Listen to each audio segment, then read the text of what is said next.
Hello again, everyone. I'm so excited to be back today with Jessica Martin. I am Amanda Werner. We are the host of two wacky teacherpreneurs tell all, and we've got oh, this other wacky. What is this in my screen? I don't know. We're on YouTube too, so if you want to see our weird, wacky backgrounds, you should check out our YouTube channel, and we'll put a link to that in the show notes.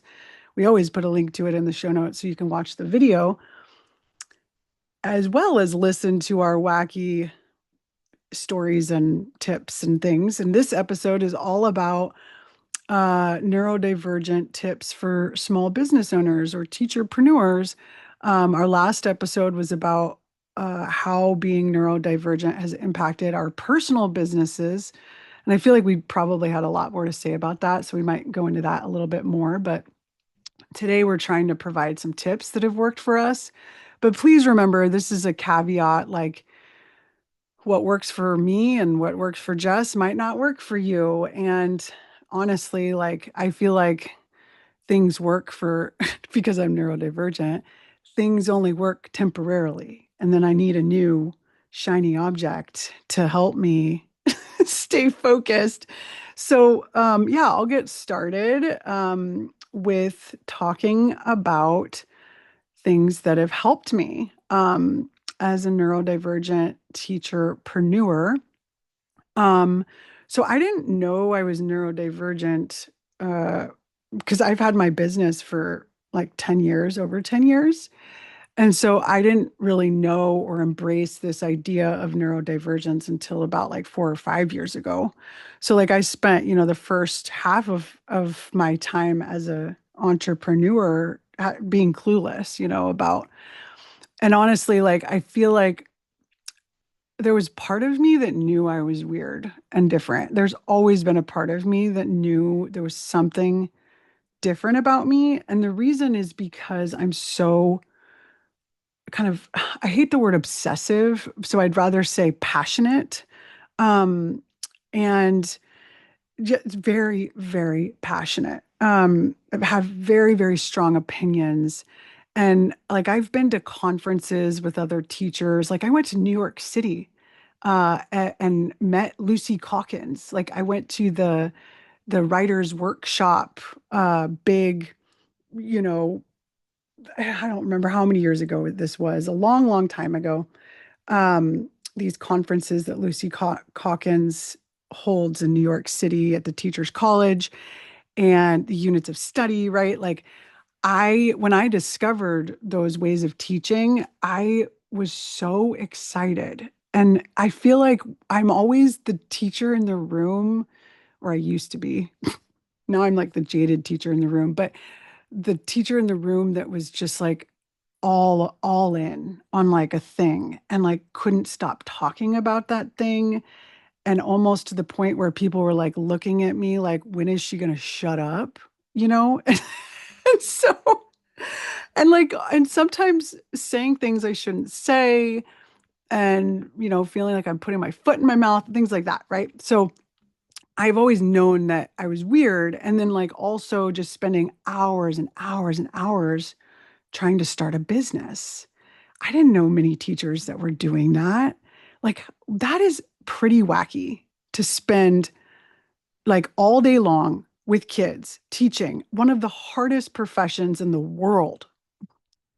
And then to go and take on being an entrepreneur, like that is wild, right? And so one of the biggest issues that I've had is just working too much, working way too much because I get so excited about things. And so something that has helped me, and it took time, but just embracing all of the new wave mindfulness meditation ideas that are out there, because relaxing takes effort. And so like, and I'm kind of an extreme person. And so like I would make these extreme goals for myself. Like you are going to relax hardcore. If you're going to relax, you're going to be hardcore about it. So like if you're someone that's like me, you might make these like small goals of like, this is how I'm going to relax. Like I'm going to this is, I'm going to meditate. Like I spent a whole month meditating for 45 minutes a day. Like that was insane, and that helped, but it helped me because it like, it gave me something to work towards. Did I stick to it? No. And that's another thing that's helped me is self-compassion and sort of self-acceptance. And I feel like being neurodivergent and like embracing my diagnosis of ADHD has helped me accept my weirdness and accept that, like, hey, this is great for now, but it's okay for me to not, continue this. Like, it's okay for me to switch my tactics or my strategies because I need that. I need constant stimulation. I need constant change. I need to be able to change. And I know you've changed many grades, many different schools. Like we both have done that. I've taught so many different grades in so many different schools. And like before, I used to think, like, what's wrong with me? Why can't I stay in one place? Like what is wrong with me? And now I think, wow, you're amazing, Amanda. Like, look at you. Look at all the experience you've had. Like, it's okay to jump around? And so, like, just being more compassionate towards myself. I have so much more to say, right? But Jess just gave me my little signal with a Yoda doll. So, Jess, you go. Maybe we could talk more about some other strategies that have helped me after you're done. Go ahead. Well, when I'm looking at strategies, I'm looking at like, what do I do that leads to more sales? Like, how do I actually make money? When have I been the most successful? And the truth is, a lot of times it's when I'm having the most fun on social media, when I'm really being weird and having fun and being myself. But that can kind of be an uphill battle because one, it's hard to be yourself and put yourself out there when you have social anxiety because your big thing is that people are judging you. And then, when you put yourself out there, there's always going to be people that don't like it and they tell you they don't like it, right? And so that has been hard. And like, I see great success when I'm just being very whimsical and weird and laughing and dancing and like carefree, I sell more products. Whether they're physical products or digital products or even like affiliate links, I sell so much. And sometimes I even go viral when I'm having like the best time, but then it's also like a challenge for me to get out of my own head and not take criticism like so personally when I get a lot of negative, and I read this stat once where it was like everything you put out into the world, like 30% of people are going to love it, 30% of people aren't going to care about it, 30% of people are not going to like it, and then 10% of people are kind of a wild card, like, but like there are like a third of the people out there are out there because they kind of don't like you, but they like consuming content and things that they don't like, which is weird. It's very counterintuitive. And so like a lot of times like I'm having fun, I'm being zany, whimsical, I'm being myself, I'm being weird. I'm doing all the things that I'm sure if we had modern medicine back in the early 80s, I would have been diagnosed autistic, right? Just knowing what I know about myself, like as a child. But like little girls were like never being diagnosed. And I know Amanda has like an amazing book about this. Like they were not being diagnosed when we were kids, right? Like little girls. I remember being told in school that if you're a boy, you could be autistic, but girls don't get that. I remember being told that, like in school, like girls are not autistic ever. And Amanda's told me about this really cool book about it that I do need to read, and it is the next book I'm going to read on my Audible. Um, anyway, so I don't know. There's been when I feel like I'm my weirdest, I see the most success, but then I have these other factors that make me scale back and withdraw. sometimes I feel like a turtle in my business where I come out and I have all this fun and crazy zany times, but then I get a little bit of criticism, a little bit of negative feedback, and I'm like a turtle. I go back in my shell. Right? I do this turtle dance with the kids where they come out of their shell and they're having fun and then they go back in their shell, right? Like, I don't know, like I go back in my shell and I hide. And that has been something that is kind of hard. And then also having these varying interests where it's like it's easy to hide from success or something that's working because I do have other interests. So I can just be like, oh, well, that's not working. So I'm going to try this because I've always wanted to try that. And then it's easy to get pulled in that direction, right? And then I find a little bit of success in that direction. And then I'm like, but I get more with success comes more critical feedback. And I'm sure every single movie star in the planet could tell you that, right? Like the more popular they get, like the more critics they have that hate them. And it's hard. It's hard because that's how I make most of my sales. It hasn't been through blogging. It's been through like social media and putting my face out there. So, and there's so many different ways to make sales. And that's why I think a lot of people don't put themselves on social media because they feel like that as business owners, right? They feel like, how are they going to handle all the critiques?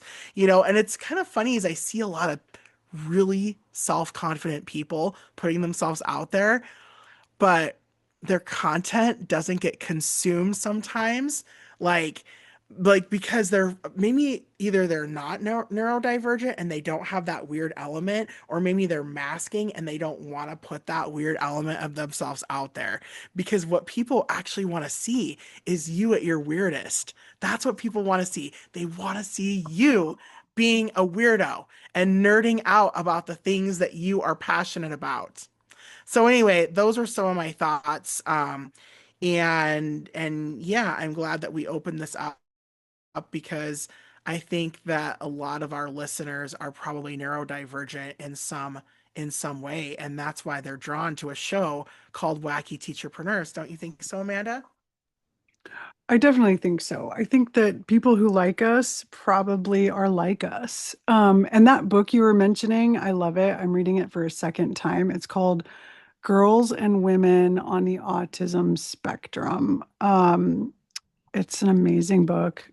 It basically compiles like all of the studies, which aren't very many, on girls and women with autism. And yeah, girls weren't even diagnosed until like the or weren't even able to be diagnosed until like the early 2000s. It has a lot of information like that. And actually, like, the DSM-5, that's the diagnostic manual that is used to diagnose people with various things, right? The DSM-3 from it was like the 1980s, has the strangest descriptions of what autism is. Like one of the descriptions says, insists on carrying around a piece of string. Like, what? That's so strange. Like that was a description that is in the diagnostic statistics manual. I don't know if that the S stands for that or not, but anyways, really, really strange stuff. I loved what you were saying, Jess, because I mean, whenever you're talking about being worried about like feedback, for example, like I have such a hard time when I get feedback. Like I get an email, right, on Teachers Pay Teachers, and I just don't read it. And which is probably bad, because you're supposed to respond to people. And so one tip that I have is don't feel like you have to read it. Like if you're not okay and you're feeling that resistance, don't do it. Do it later. Like, because sometimes I am okay. And I'm like, okay, I'm ready to hear what someone has to be. And everyone, talks about how like important it is to get feedback and, it'll help you improve. And yes, that's all true. But like, are they considering the emotional upheaval that occurs in a neurodivergent brain when you hear negative things about, oh my gosh, like it's so scary. Like, I don't even like reading good feedback. It makes me uncomfortable. It makes me so uncomfortable. Like, when people like me and compliment me, I'm uncomfortable. I like want to just like change the subject, which is weird, you know? So that's another kind of, I don't know. I honestly think the biggest tip that I have for people who are neurodivergent is self-acceptance, and like just being kind to yourself and like understanding like I can't read this feedback right now and that's okay. You know what I mean? What do you think? Yeah, I agree with that. The feedback has been really crucial. Like it's been the one thing that I think kind of, I don't know, like I'm always on a roll with something and then I just lose steam and I realize it's because I'm gaining traction, but with traction comes more feedback and some of the feedback is bad and then I curl up. I curl up into a little ball and I don't want to be in that world anymore. I don't want to be in that space. I need a new safe space. So I create a new niche for myself. I create something different. And well, I went and Googled some ideas here. These are coming from admin and more. And there's actually a lot more about these topics in the UK than America right now. Like, I don't know if you've noticed, but like I've been Googling all afternoon these ideas, and every single website I'm coming upon is from the UK. So they obviously have a lot of researchers and they're very interested in this topic right now. But this was something that they had, and it actually says, make your environment work for you. Like when you're working on something, just like understanding, do you prefer like a quiet workspace? Do you like a cafe where there's a little bit of bustling work? And it actually comes and it talks about working with a coworker or body double, like Yeah. how much that can help you. That really helps you if you have this. So that's another thing that kind of sparked this idea of a Patreon where we could, have people working with us on projects. Because when someone else is, tasking alongside you, it can motivate you if you have, this. Yeah, it's true. Um, Goals and deadlines, it's like making all your goals and deadlines really realistic. Like, like for example, if you have like 10 goals, like 10 easy goals are always better than one incredibly hard goal. Because then if you accomplish, say, 7 of your 10 easy goals, then like you're that much closer to that one really hard goal, you know? And then the next thing is being kind to yourself, what you just said. And then also just getting used to watching the clock because we can be so time blind. I think you said in the last episode, like our attention can, really, there's human attention spans fluctuate from 8 seconds to 15 minutes, and then they start wandering. So just being aware of time. Um, yeah. And so, Cool. and just getting support from people that get it. That's Yeah. also really big. Can I bring up one other thing? So one thing that's helped too is just having an experimental mindset. Like just and what I mean is sort of trying different experiments and then afterwards sort of reflecting back like how did that go? Did that totally fail? Like right now we're trying this experiment of getting together once a month for our wacky accountability hour or 2 hours and having other people join us. And we're going to see how that goes. Like, I mean, we have, I think, found success in doing that, just you and I, but inviting other wacky teacherpreneurs in, like that's our new kind of experiment and just having kind of and I do this with my kid just because my kid is also neurodivergent and like just kind of experimenting with like working on one issue at a time and kind of developing some sort of like let's try this for brushing teeth, like let's try this new strategy for like a week and see how it goes. But there's this podcast called the Neurodiversity Podcast by Emily Kircher Morris. She's wonderful. I love her. I've joined her community multiple times, but then had to cancel it. But She has a community for teachers who want to learn more about neurodivergence. But she just recently had someone come on. She had an episode called "Adult Diagnosed ADHD: Grieving What Might Have Been," and this person who came on and she interviewed, her name's Dr. Jennifer Dahl. She had this really great idea, which I'm going to try because you were talking about making goals, and I'm so bad at that. And she read somewhere about 3 week sprints, like picking one project that you're going to really work on for 3 weeks. But she said 3 weeks is too long. So she does 3 days. And so she's like, for the next 3 days, this is the only thing that I'm working on when I'm working, whatever it is. Like maybe she's writing a book, maybe she's working on a new product, maybe she's working on her podcast. I don't know, whatever it is. And you just do that for 3 days straight. So when it's time to work or whatever, which I have a hard time figuring out when I'm going to work. So if anyone has any tips for that, because I just want to work all day long and that's not good.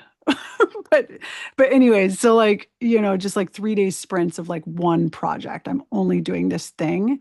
And I want to try that. That's going to be my next experiment, I think. I love that idea. That seems like Yeah. something that would really work. I'm almost thinking about that for lesson planning because I did that at the beginning of the year.